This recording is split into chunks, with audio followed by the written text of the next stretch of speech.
안녕하세요. 오늘은 경우의 수 두 번째 시간으로 여러 가지 경우의 수에 대해서 공부를 좀 해보도록 합시다. 자, 우리가 공부를 해야 되는 게 이번 단원에서 세 가지가 있는데 한 줄로 세우기가 있고, 두 번째 정수 만들기가 있고, 세 번째 대표 뽑기가 있어요.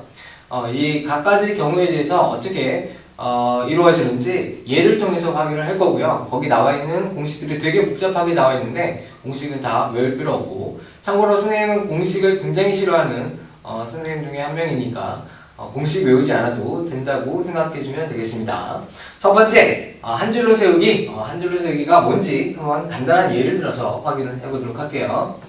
네, 예를 들어서 학생이 4명이 있다고 하도록 할게요. 4명을 A, B, 그 다음에 C, D 4명의 학생이 있다라고 하도록 합시다. 그러면 이 4명을 일렬로 세운다라고 하는 거는 여기 의자가 있는데 의자에다가 4개의 의자에다가 4명을 일렬로 배열하고 싶어요. 그러면 첫 번째 의자에 앉을 수 있는 게 A도 앉을 수 있고 B도 앉을 수 있고 C도 앉을 수 있고 D도 앉을 수가 있겠죠. 그래서 몇 가지가 나오냐면 4가지가 이렇게 나올 수가 있죠.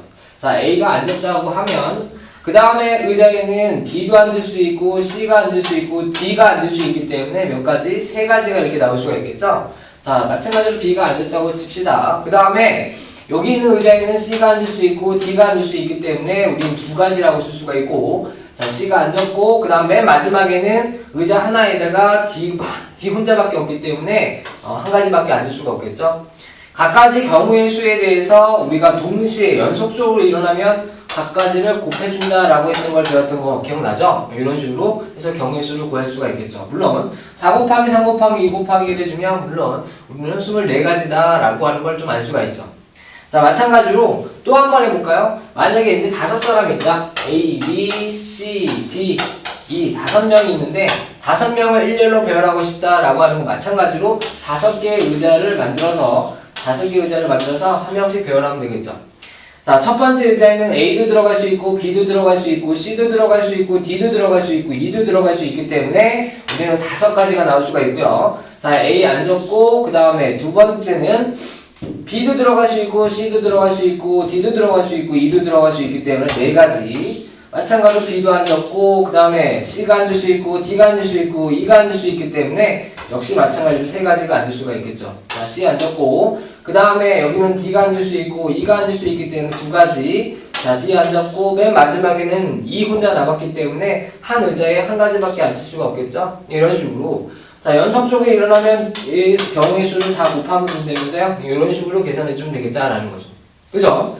근데 여기서 우리가 알아야 되는 사실은 4명을 일렬로 배열할 때는 4 곱하기 3 곱하기 2 곱하기 1이었어요. 자, 4명을 일렬로 앉힐 때는 4부터 시작해서 계속 하나씩 줄면서 곱해진다라고 생각해주면 되겠죠. 마찬가지로 5명을 일렬로 배열하고 싶다면 5부터 시작해서 5 곱하기 4 곱하기 3 곱하기 2 곱하기 1 이런 식으로 계속 곱해주면 된다는 거죠. 5부터 시작해서 계속 1이 나올 때까지 계속 곱해주는 게 5명을 일렬로 배열하는 거고, 그 다음에 4부터 시작해서 4 곱하기 3 곱하기 2 곱하기 1 이렇게 되면 4명을 일렬로 배열하는 가지수가 나오겠죠. 괜찮겠어요? 자, 여러분은 이제 응용의 천재니까 자, 여기는 경우의 수를 보고서 이거 한번 파악해 보도록 할게요. 만약에 6명을 일렬로 배열하고 싶다 라고 생각하면 어떻게 되죠? 자, 6 곱하기 5 곱하기 4 곱하기 3 곱하기 2 곱하기 1 이렇게 해주면 되겠죠? 이게 6명을 일렬로 배열하는 가지수가 되겠죠. 물론 이제 계산이 좀 커지겠지만, 마찬가지로 7명을 일렬로 배열하고 싶다 그러면 7 곱하기 6 곱하기 5 곱하기 4 곱하기 3 곱하기 2 곱하기 1 이렇게 해주면 되겠죠? 괜찮겠어요? 이런 식으로 계산해주면 돼요. 자, 만약에 요걸 좀 고급스럽게 쓴다면 n명을 일렬로 배열하고 싶다 그러면 처음에 n 곱하기 n-1 곱하기 n-2 곱하기 이런 식으로 곱해가지고 우리는 1이 나올 때까지 계속 곱해주면 된다라는 그런 식으로 알 수가 있겠죠. 물론 이제 책에 나와 있는 공식이 요건데 굳이 외울 필요는 없고 이런 식으로 계산하면 되겠죠. 되겠어요? 자, 그러면 이제 여러분이 이제 응용의 천재니까 이런 식으로 요런 거 한번 잠깐 봐볼게요. 만약에 A, B, C, D, E 5명이 있다. 5명이 있는데 이 중에서 아까는 5명 몽땅 뽑아가지고 일렬로 배열했다라고 생각하면 이 중에서 이런 경우도 있을 수가 있잖아요. 5명 중에서 우리가 3명을 뽑아서 일렬로 배열하고 싶어요. 이런 식으로. 그러면 어차피 지금 현재 3명을 앉혀야 돼요. 그렇기 때문에 3개의 자리를 만들어주는 거예요. 3개의 자리를 만들어주는 거예요. 자, 그럼 첫 번째 의자에는 A도 들어갈 수 있고, B도 들어갈 수 있고, C도 들어갈 수 있고, D도 들어갈 수 있고, E도 들어갈 수 있기 때문에 우리는 몇 가지? 5가지가 나올 수가 있겠죠? 자, 이제 A라고 하는 친구가 뽑혔다라고 생각해주고, 그 다음 의자에는 B가 들어갈 수 있고, C가 들어갈 수 있고, D가 들어갈 수 있고, E가 들어갈 수 있기 때문에 4가지 이렇게 나올 수가 있겠죠? 자, 만약에 이제 B를 뽑아서 넣었다라고 생각을 해보고, 그 다음에 마지막 의자에는 C가 들어갈 수 있고, D가 들어갈 수 있고, E가 들어갈 수 있기 때문에 우리는 3가지다라고 쓸 수가 있겠죠. 그죠? 의자가 3개밖에 없기 때문에 숫자도 3개밖에 나오지가 않는 거겠죠. 자, 연속적으로 이루어지기 때문에 얘랑 얘랑 곱해주게 되면 가지수가 이렇게 나올 수가 있겠죠. 그죠? 자, 우리는 여기서 뭘 할 수가 있냐면 5명 중에서 3명을 뽑아갖고 일렬로 배열하는 가지수는 5부터 시작해서 숫자가 3개까지예요. 숫자가 3개까지. 하나씩 줄면서 3개만 곱해지는 거겠죠. 그죠? 5 곱하기 4 곱하기 3 이런 식으로 계산하면 되겠죠. 자, 그러면 만약에 5명에서 2명을 뽑아서 일렬로 배열하고 싶다라고 생각하면 뭐 요것만 지워주면 되겠죠? 의자 지우고 요것만 계산해서 5 곱하기 4가 되겠죠. 5명 중에서 1명 뽑기는 몇 가지요? 그렇죠. 5가지 이렇게 나올 수가 있는 거겠죠. 괜찮겠어요? 자, 그러면 여러 가지 여러분이 생각할 수 있는데 이렇게 나올 수 있는 한 줄로 세우기가 있고요. 또 이런 경우도 있어요.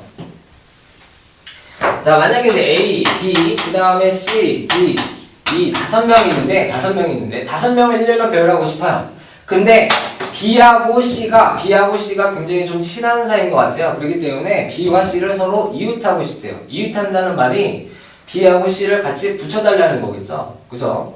예를 들어서 이런 거겠죠. A하고 배열을 하는데 A하고 뭐 C가 있고요. 만약에 A하고 D가 있고 그 다음에 B하고 C는 굉장히 친한 사이라 붙여놓고 그 다음에 이렇게 될 수도 있다는 거겠죠. 그죠? 그러니까 반드시 B하고 C는 붙어있게끔. 뭐 이런 경우도 있겠죠. 뭐 A와 D 그 다음에 C하고 B 이렇게 바뀌어도 결국은 C하고 B가 같이 이웃하게 되겠죠. 붙어있게 되겠죠. 그죠? 이런 경우수를 이제 구하는 경우인데, 자, 이런 경우는 어떻게 하느냐라고 생각을 해보도록 합시다. 자, 이웃한다라고 생각하는 거는 B하고 C가 어떻게, 요거가 항상 얘네들은 떨어지지 말기 위해서 이렇게 하나로 묶어서 하나처럼 보는 거죠. 사실은 A, B, C, D, E 5명인데 얘네 둘이 떨어지면 안 된다라고 하기 때문에 얘를 한 명처럼 보는 거예요. 한 명처럼. 자, 그래서 1명, 2명, 3명, 4명이 있다고 보는 거죠.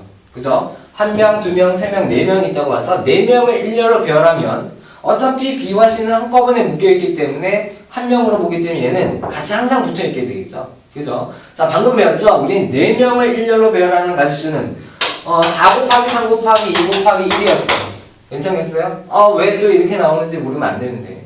그죠? 4 곱하기 3 곱하기 2 곱하기 1. 4명을 일렬로 배열하는 가지수는 이렇게 나오겠다라는 거죠. 그죠? 자, 근데 중요한 거는 이렇게 만약에 이웃하게 되면, B와 C가 이웃하게 되면 꼭 B, C만 이렇게 쓸 수 있는 게 아니라 이 상태에서 C하고 B가 이렇게 바뀌어도 괜찮겠죠? 그죠? 그러니까 이 두 명이 일렬로 배열하는 수만큼 더 생긴다는 거죠. 그죠? 사실은 그래서 어떻게 2 곱하기 1이 더 추가가 된다는 거겠죠.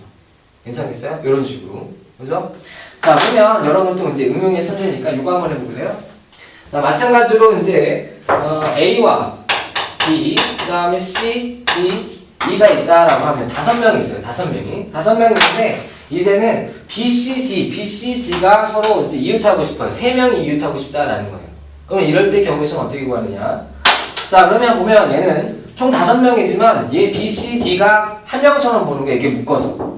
그래서 1명, 2명, 3명으로 봐서 3명을 일렬로 배열하는 가지수를 구하면 돼요. 3명을 일렬로 배열하는 경우의 수. 그러면 3명을 일렬로 배열하는 경우의 수는 3 곱하기 2 곱하기 1이다 라고 생각하면 되겠죠. 괜찮겠어요? 자, 그런데 중요한 거는 B, C, D가 서로 이웃한다 라고 하는 거니까 3명이 이렇게 또 바뀔 수가 있다는 거겠죠. 어떻게? 일렬로 배열하는 수만큼. 3명이 일렬로 배열하는 수만큼 더 생긴다는 거죠. 그죠? 그래서 어떻게 3명을 일렬로 배열하는 수만큼 더 생긴다? 3 곱하기 2 곱하기 1 이런 식으로 생각하면 되겠죠. 괜찮겠어요? 자, 그러면 요거 한번 해보도록 하죠. 이런 거 여러분이 굉장히 잘하니까 A, B, C, D, E가 있다라고 생각해보면 그러면 AB와 그 다음에 DC가 서로 이웃하고 싶다라고 하는 거예요. 그러면 어떻게 계산하느냐? 자, 원래는 5명인데 B와 C가 이웃하고 D와 E가 서로 이웃하고 싶대요. 그러면 한 명처럼 보고 얘도 한 명처럼 보고 얘도 한 명처럼 보는 거죠. 그래서 3명을 일례로 배열하면 돼요. 3명을 일례로 배열하는 가치는 1 곱하기 2 곱하기 1 이렇게 쓴다면서요. 그죠? 자, 그 다음에 중요한 건 이웃한다 라고 생각했으니까 여기 있는 A, B 사이에서 바뀔 수가 있죠. 그러니까 2명이 일렬로 배열하는 수만큼 바뀔 수가 있기 때문에 2 곱하기 1 이렇게 추가하면 되겠죠. 그 다음에 여기도 있죠. 여기도. 요 놈도 어떻게 D하고 E가 또 바뀔 수가 있기 때문에 다시 2 곱하기 1이 더 추가돼서 이런 경우의 수가 나올 수가 있겠죠. 괜찮겠어요?